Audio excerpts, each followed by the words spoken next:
Hey, welcome to Kate's Crafts. I'm Kate. Today I would like to share with you this sweet little top folding window card. This was a very easy card to make. In fact, I used scraps to make this very card. Let's get started. I'm taking an 8.5 by 11 sheet and I'm cutting it lengthwise at 4 1/4.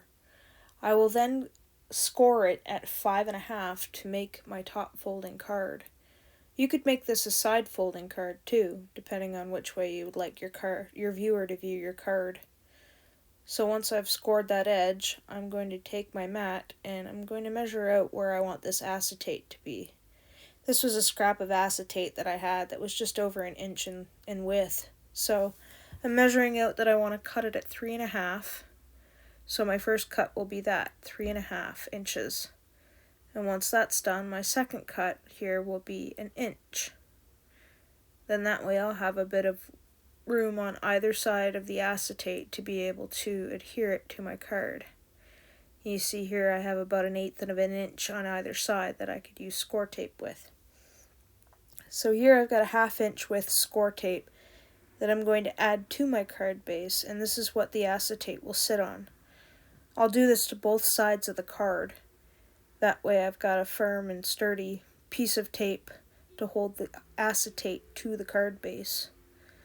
Once I've got that down, I will take a 1/4 inch tape, a Scor Tape, and I will adhere that to the top. I suppose I could have used glue, but I wanted this to be nice and sturdy.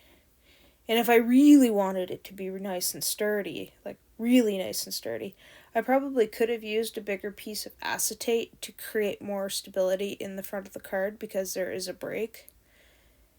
So here I've got a 6x6 piece of paper pad from, I think it's the Carta Flora. I don't know, I'll have to double check my notes. But I'll leave the description in the box below what kind of cardstock that I was using. This is a really pretty paper pack.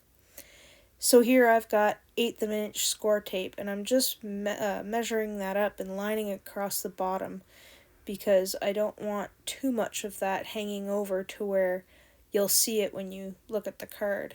So I'm going to do that to the same on the front side of this acetate. That way I'll have something to adhere my cardstock to, my pattern paper to. And I'll also use it as a guide to kind of line everything up. So I'll take that 1/8 of an inch tape and line it up at the base of the card there. Well, at least the base of my cut. And then I'll take the other piece of the card base and I will do the same. So that way that'll kind of compensate for the inch of cardstock that I'm missing from this card. So once I've got that all lined up, I will then mash it all down momentarily. Sometimes this can be a little fiddly. So I will peel the release tape up to reveal the sticky bits, and I will take my pieces of pattern paper that I've pre-cut to the size of the cardstock that I have left out here.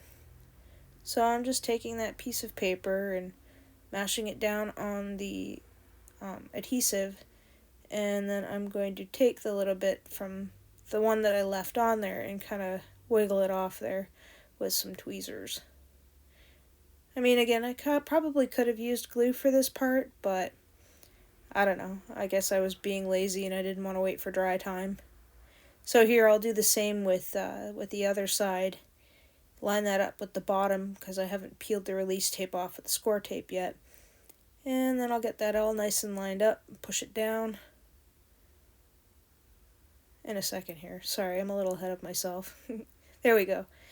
So once I've had a sip of my coffee here, I'll have determined that I probably need some adhesive on the center there just to kind of hold everything in place. So once I've got that down, I'm going to remove that release tape and press it all down. So here I have yet another scrap piece of paper from that 6x6, and I'm just going to cut off that circle there from the top ring there that most 6x6 paper pads have, and I am going to use some more tape runner, and I'm going to put a bunch of tape on the back of it, and I will use my window as kind of a guide once I figure out that I have the paper facing the right way. So just kind of move that around a little bit just to make sure that I've got enough on either side. I'll line that up nice and neat. And once I'm happy with that, I will take the top folding of the card and fold it over, and voila. Trim that up nice and pretty, and I have my top folding window card. But I need a sentiment on the front.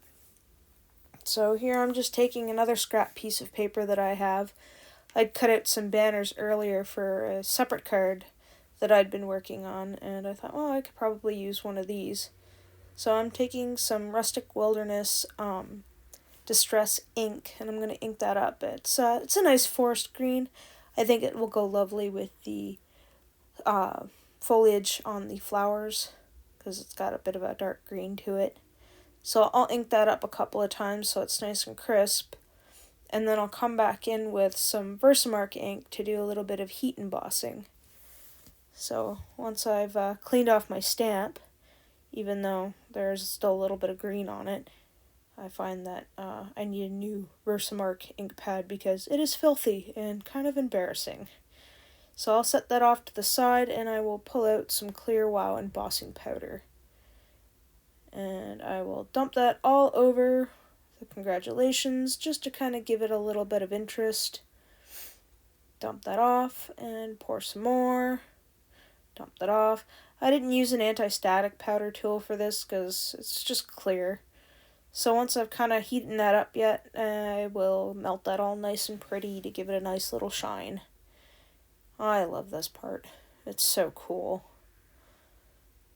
So there that is. Nice and shiny, green and pretty. So once I'm happy with that, I will line that back up on my card, see how much I want, think about it a little bit more, try it out again. What's that saying? Measure twice and cut once. I think that's what I've been doing this whole time. So once I'm satisfied with how I want to do it, I'm going to set that off to the side. And I am going to grab, add a little bit of interest. So we are going to take some Saltwater Taffy, and this is Distressed Ink Oxide, and I'm just going to kind of go around the edges. I thought this pink kind of tied in nicely with the pink to the flowers on the paper. So instead of having just a abrupt edge to this tan colored paper or cream, I don't know what color you'd call it, beige. Beige is such a boring word. Anyway, this boring beige, I'm going to liven it up with a little bit of pink Saltwater Taffy. This is a pretty color. So once I'm happy with the intensity of it around the edges, I'm going to throw it around a little bit more, test it a little bit more, and then I'm just going to add a little bit more. And I'll go back and forth like this until I'm happy. Oh, gotta get the edge too. Yep, the edge. The edge is good. Okay, so I'll put that away, and then I'll come back, and I'll measure it again, just to make sure. So, I gotta remember to wipe that off. Always, whenever you're working with embossing powder and oxide ink, always remember to wipe off the embossing powder bit, just so you get that nice shine and the color comes through. So I'm going to take my pencil and kind of mark off where it is that I want. And then I'll use my grid mat here and line that up and make a mark. And that's where I'm going to cut. But first, I need some foam tape. So because I can't do numbers, I need actual numbers in front of me. And instead of guessing, I'm actually going to measure this so I can do this properly. So I'm just going to flag the ends of this foam tape, and I'm going to adhere it to the back of my banner. Now, I could have cut that little tab off, but I kind of wanted to leave it just to make sure, and then I'll cut it off. I guess this was just my method of thinking. Sometimes I'm a little backwards when I do cards. It's just the heat of the moment, and I've got to do it, and it just not necessarily doesn't come out right, or at least as eloquently as I would like. So here I'm just going to line up my card here just to kind of get an idea of where I want it. Then I fiddle around with it just a bit. Once I'm happy with it, give it a quick mash and then trim some more. So I've got that little bit trimmed off, and there you have it. Quite happy with how this turned out. Here are some of the other cards that I made using the same method that I showed you today. I like the smaller windows because it leaves you a little hidden space to write on. This one in particular was kind of cool, but I thought the window was a little bit too big and didn't leave much room to write. So if you've enjoyed today's video or found it helpful, please give this video a like. I also welcome you to subscribe, as I post videos weekly. Here's another video I think you might enjoy. Thanks for hanging out with me today. Take care.